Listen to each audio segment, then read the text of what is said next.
Om Swastiastu. Baik, terima kasih atas kesempatan yang telah diberikan kepada saya. Yang terhormat, Ibu Sunita Depi SE MSI AK sebagai pembimbing utama. Yang terhormat, Ibu Dr. Nikadek Sinarwati SE MSI AK sebagai pembimbing pendamping. Yang terhormat, Ibu Dr. Nyoman Trisna Herawati SE AK MPD sebagai penelaah.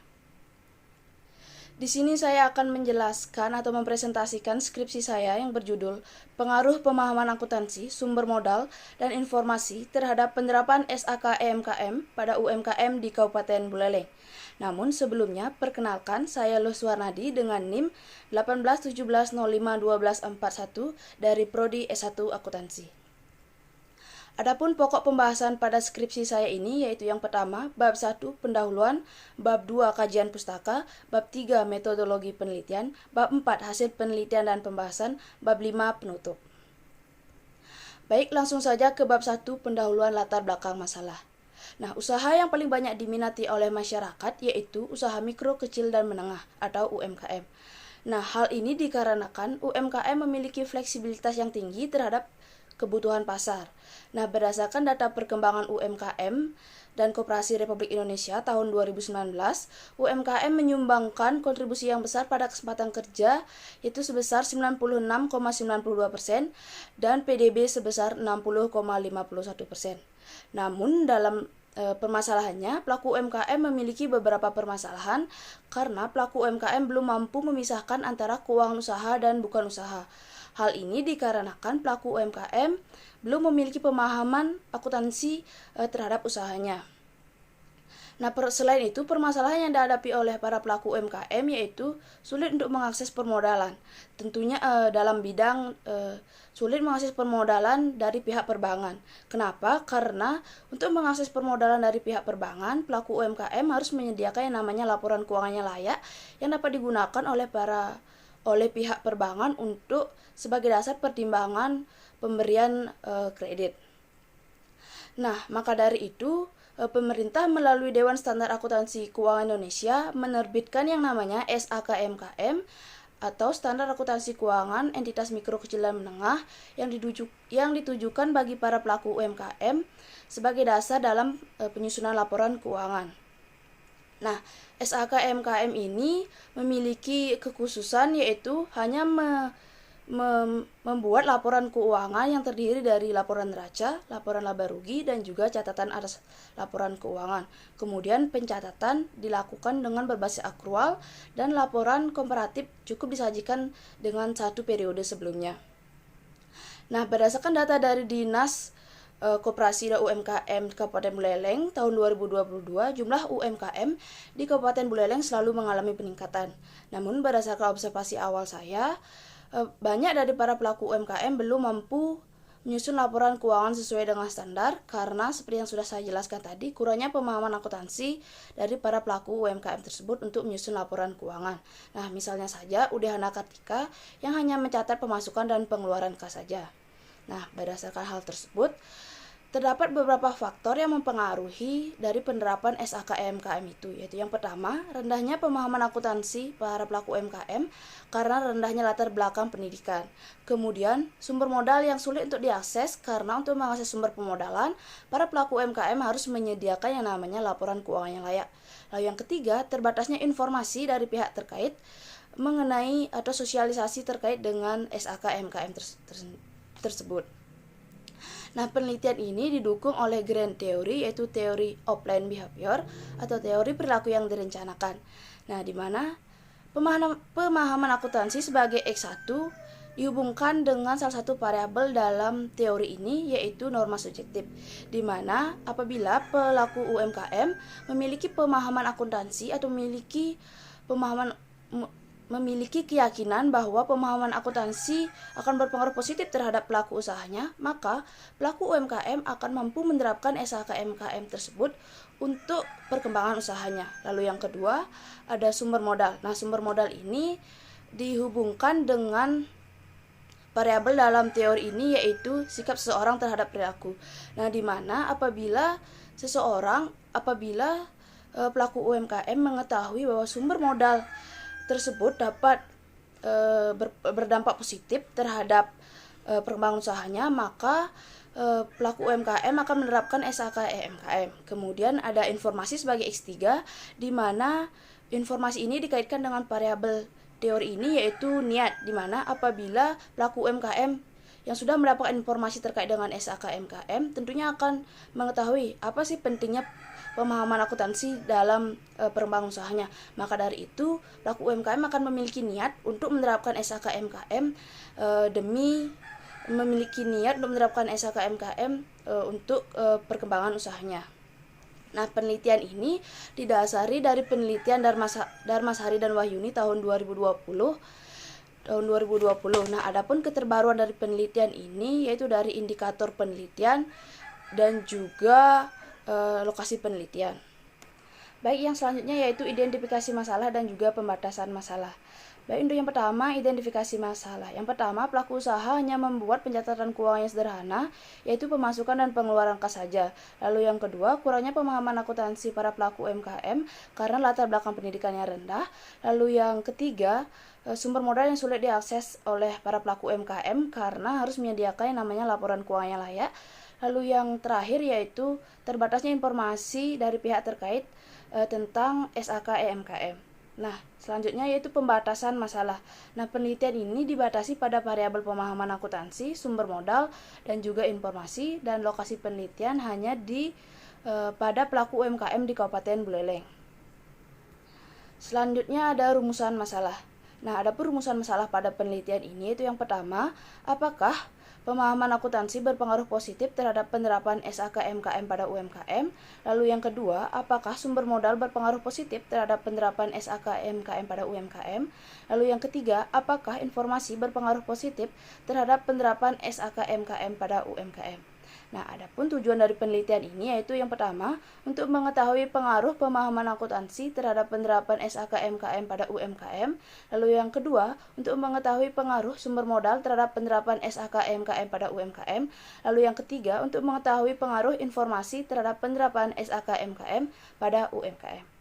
Nah, selanjutnya yaitu manfaat penelitian. Nah, manfaat penelitian terdiri dari dua, yaitu manfaat teoritis dan juga manfaat praktis. Untuk manfaat teoritis dapat digunakan sebagai tambahan wawasan dalam bidang ilmu akuntansi, yaitu akuntansi koperasi dan juga UMKM. Lalu manfaat praktis bagi pemilik UMKM dapat digunakan sebagai dasar dalam penyusunan laporan keuangan sesuai dengan standar yang berlaku. Bagi pemerintah dapat digunakan sebagai penentuan kebijakan-kebijakan selanjutnya. Bagi akademisi dapat digunakan sebagai tambahan pengetahuan dan juga wawasan terkait dengan faktor-faktor yang mempengaruhi penerapan SAK EMKM. Nah, selanjutnya yaitu kita lanjut ke bab 2, yaitu kajian pustaka. Nah, adapun grand teori dari penelitian ini yaitu teori offline behavior, di mana atau sering disebut dengan teori perilaku yang direncanakan, yang dipengaruhi oleh sikap seorang terhadap perilaku, norma subjektif, dan kontrol perilaku yang dipersepsikan. Nah, adapun sekundari dari penelitian ini yaitu yang pertama, SAK EMKM, pemahaman akuntansi, sumber modal, informasi, dan juga UMKM. Nah, kita lanjut ke kajian hasil penelitian yang relevan. Nah, adapun beberapa penelitian yang relevan dengan penelitian ini yaitu yang pertama dari Mutiara dan Yudantara yang menyatakan pemahaman akuntansi berpengaruh positif terhadap penyusunan laporan keuangan UMKM berdasarkan SAK EMKM. Lalu yang kedua, Darmasari dan Wahyuni tahun 2020 yang menyatakan bahwa pemahaman akuntansi berpengaruh positif terhadap implementasi SAK EMKM pada UMKM di Kabupaten Buleleng. Kemudian ada dari penelitian Putra tahun 2018 bahwa pemahaman akuntansi berpengaruh positif terhadap implementasi SAK EMKM pada UMKM. Kemudian ada Suryati tahun 2021 yang menyatakan sumber modal berpengaruh positif terhadap penerapan standar akuntansi. Lalu yang kelima, Widyawati tahun 2020 yang menyatakan kredit perbankan berpengaruh terhadap penerapan SAK EMKM. Lalu yang keenam, ada Kamalia tahun 2017 yang menyatakan sumber pendanaan berpengaruh positif terhadap keinginan menerima SAK EMKM. Lalu yang ketujuh, penelitian dari Sulistiawati tahun 2020 bahwa pemberian informasi tidak berpengaruh terhadap pemahaman UMKM dalam penyusunan laporan keuangan berdasarkan SAK EMKM. Lalu yang kedelapan, yang terakhir, penelitian Sururudin tahun 2017 bahwa informasi berpengaruh positif terhadap implementasi SAK ETA. Nah, kita lanjut ke kerangka berpikir dan juga hipotesis. Nah, seperti yang dilihat pada slide, di sana terdapat 3 variabel, yaitu pemahaman akuntansi sebagai X1, sumber modal sebagai X2, dan informasi sebagai X3, memiliki pengaruh parsial terhadap penerapan SAK MKM atau Y. Nah, berdasarkan kerangka berpikir tersebut, kemudian dibuatlah hipotesis. Yang pertama, H1, pemahaman akuntansi berpengaruh positif terhadap penerapan SAK MKM. Lalu yang kedua, sumber modal berpengaruh positif terhadap penerapan SAK MKM. Lalu yang ketiga, informasi berpengaruh positif terhadap penerapan SAK EMKM. Selanjutnya bab 3 yaitu metodologi penelitian. Yang pertama ada tempat dan waktu penelitian. Nah, untuk tempatnya yaitu UMKM yang terdaftar di Dinas Perdagangan, Perindustrian dan Koperasi di Kabupaten Buleleng. Nah, adapun waktu penelitian yaitu mulai dari bulan Januari tahun 2022 sampai dengan Juni tahun 2022. Nah, selanjutnya yaitu ada populasi yaitu 707 UMKM di Kabupaten Buleleng. Nah, untuk penentuan sampel yaitu probability sampling dengan jumlah sampel simple random sampling dengan penentuan sampel per kecamatan menggunakan proporsional, sehingga sampel yang diperoleh yaitu sebanyak 195 responden. Nah, adapun jenis dan sumber data yaitu jenis data kuantitatif dengan sumber data yaitu data primer melalui kuesioner dan juga data sekunder yang didapatkan dari Dinas Koperasi dan UMKM di Kabupaten Buleleng.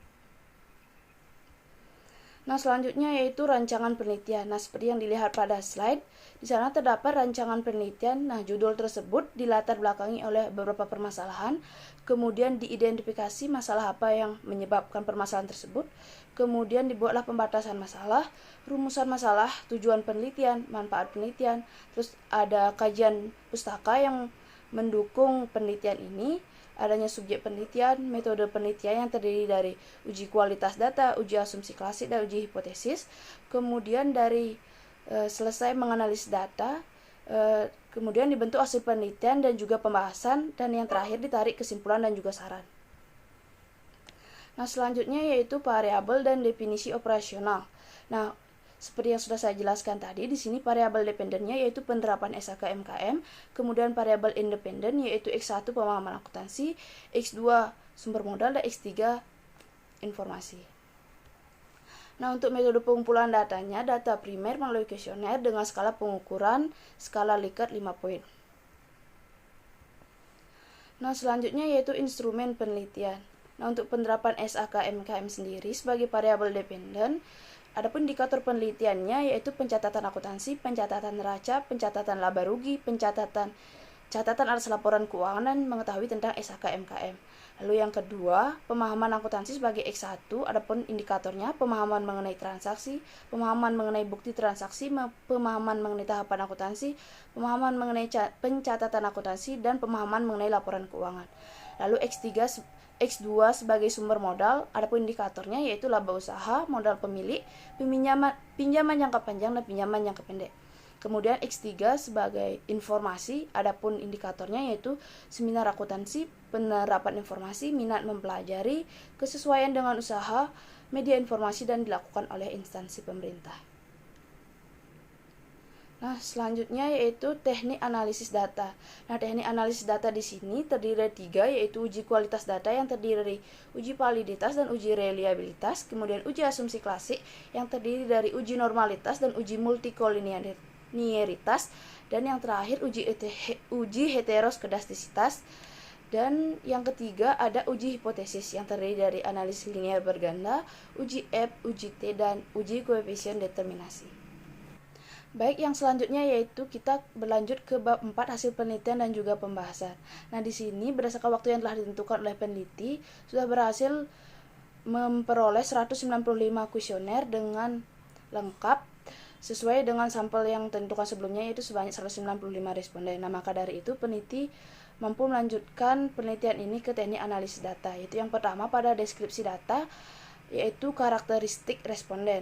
Nah, untuk yang pertama yaitu usia pelaku usaha, yaitu mayoritas berusia 31 sampai dengan 40 tahun yaitu sebanyak 95 orang dengan tingkat persentase 48,5%. Kemudian jenis kelamin, mayoritas berjenis kelamin laki-laki yaitu sebanyak 137 orang. Kemudian pendidikan terakhir, pelaku UMKM yang berlatar belakang pendidikan SMA atau SMK sebanyak 96 orang. Kemudian umur usaha mayoritas berumur 6 sampai dengan 10 tahun yaitu sebanyak 98 orang. Kemudian pendapatan per tahun usaha responden penelitian kurang dari 50 juta berjumlah 110 orang. Kemudian ke statistik deskriptif. Nah, adapun hasil analisis statistik deskriptif dapat dilihat pada slide di mana seluruh variabel memiliki nilai standar deviasi lebih kecil dari nilai mean atau rata-rata yang merepresentasikan penyimpangan data rendah, yang artinya data telah terdistribusi secara merata. Selanjutnya yaitu uji validitas. Uji validitas ini merupakan bagian dari uji kualitas data. Nah, berdasarkan pada tabel yang dilihat pada slide, uji validitas ini menunjukkan bahwa setiap butir pernyataan dari masing-masing variabel pada kuesioner memiliki nilai R lebih besar daripada 0,3 sehingga pernyataan dalam kuesioner dapat digunakan dan dinyatakan valid. Kemudian uji reliabilitas pada uji kualitas data seperti yang dilihat pada tabel di slide yang menyatakan bahwa nilai Cronbach alpha masing-masing variabel pada kuesioner yang dihasilkan lebih besar daripada 0,7 sehingga dapat disimpulkan bahwa kuesioner yang digunakan dapat dinyatakan reliable. Kemudian ada uji normalitas seperti yang dilihat pada tabel di slide. Hasil uji normalitas dengan menggunakan one sample Kolmogorov-Smirnov test menunjukkan bahwa nilai Monte Carlo significant to tail yang dihasilkan sebesar 0,158. Nah, nilai yang dihasilkan ini lebih besar dari nilai signifikan yaitu 0,05, maka dari itu dapat disimpulkan bahwa data yang digunakan berdistribusi secara normal. Nah, oleh karena itu, asumsi normalitas pada penelitian ini telah terpenuhi.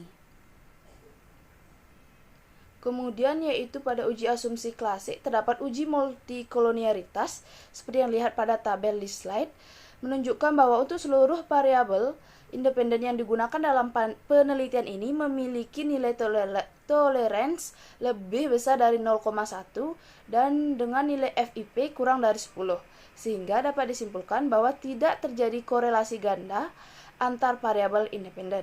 Maka dari itu asumsi multikolonialitas ini telah terpenuhi. Kemudian pada uji asumsi klasik terdapat uji heteroskedastisitas. Nah, yang dilihat pada slide yang menyatakan bahwa nilai signifikan dari variabel pemahaman akuntansi sebesar 0,990, variabel sumber modal 0,652, dan variabel informasi memiliki nilai signifikan sebesar 0,947. Nah, nilai tersebut lebih besar daripada 0,05 yang dapat diartikan bahwa tidak terdapat pengaruh antara variabel bebas terhadap absolut residual. Dengan demikian, model yang digunakan atau dibuat tidak mengandung gejala heteroskedastisitas. Selanjutnya pada uji hipotesis yaitu analisis regresi linear berganda seperti yang dilihat pada slide. Pada tabel tersebut nilai konstan bertanda negatif yaitu minus 1,616. Hal ini berarti bahwa apabila variabel pemahaman akuntansi, sumber modal dan informasi sama dengan 0, maka penerapan SHK-MKM akan mengalami penurunan. Untuk koefisien X1 0,766 positif, koefisien X2 0,294 positif, koefisien X3 0,47 positif, yang menunjukkan bahwa seluruh variabel independen memberikan pengaruh positif terhadap penerapan SHK-MKM. Kemudian pada uji hipotesis terdapat uji koefisien determinasi. Nah, seperti yang dilihat pada tabel di slide, berdasarkan uji pada tabel tersebut, nilai koefisien sebesar 0,905 yang menunjukkan besarnya hubungan antara variabel dengan koefisien determinasi atau adjusted R-square sebesar 0,816 atau 81,6%, sedangkan sisanya 18,4% dijelaskan oleh variabel lain yang tidak dimasukkan ke dalam model atau penelitian. Selanjutnya yaitu uji F pada uji hipotesis. Berdasarkan tabel di slide, dinyatakan bahwa nilai signifikan sebesar 0,00 lebih kecil dari 0,05 sehingga dapat disimpulkan bahwa pemahaman akuntansi, sumber modal dan informasi secara simultan berpengaruh terhadap kinerja usaha terhadap penerapan SAK MKM.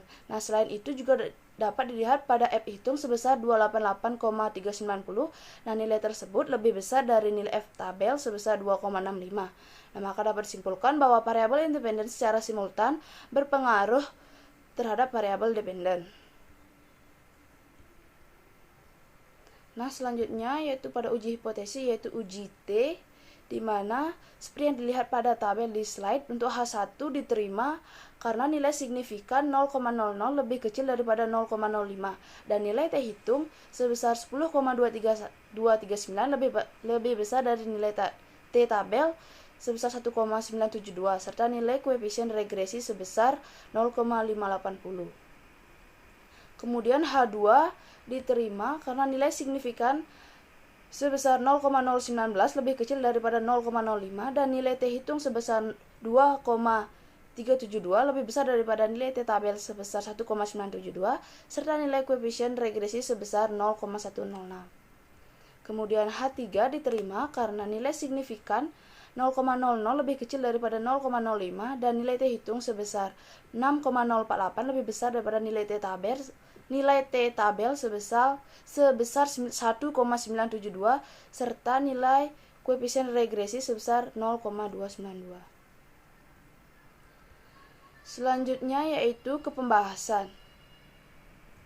Untuk yang pertama, pengaruh pemahaman akuntansi terhadap penerapan SAK MKM pada UMKM di Kabupaten Buleleng. Nah, pemahaman akuntansi berpengaruh positif dan signifikan terhadap penerapan SAK MKM. Nah, semakin meningkatnya pemahaman akuntansi yang dimiliki oleh para pelaku UMKM, maka akan semakin meningkat pula penerapan SAK MKM pada UMKM di Kabupaten Buleleng. Lalu yang kedua, pengaruh sumber modal terhadap penerapan SAK MKM pada UMKM di Kabupaten Buleleng. Nah, sumber modal berpengaruh positif dan juga signifikan terhadap penerapan SAK MKM di Kabupaten Buleleng. Nah, semakin meningkat sumber modal yang ada, maka semakin meningkat pula penerapan SAK MKM pada UMKM di Kabupaten Buleleng. Lalu yang ketiga, pengaruh informasi terhadap penerapan SAK MKM pada UMKM di Kabupaten Buleleng. Nah, informasi berpengaruh positif dan juga signifikan terhadap penerapan SAK MKM pada UMKM. Nah, hal ini karena semakin meningkat informasi yang diperoleh oleh para pelaku UMKM, maka akan semakin meningkat pula penerapan SAK MKM pada UMKM di Kabupaten Buleleng.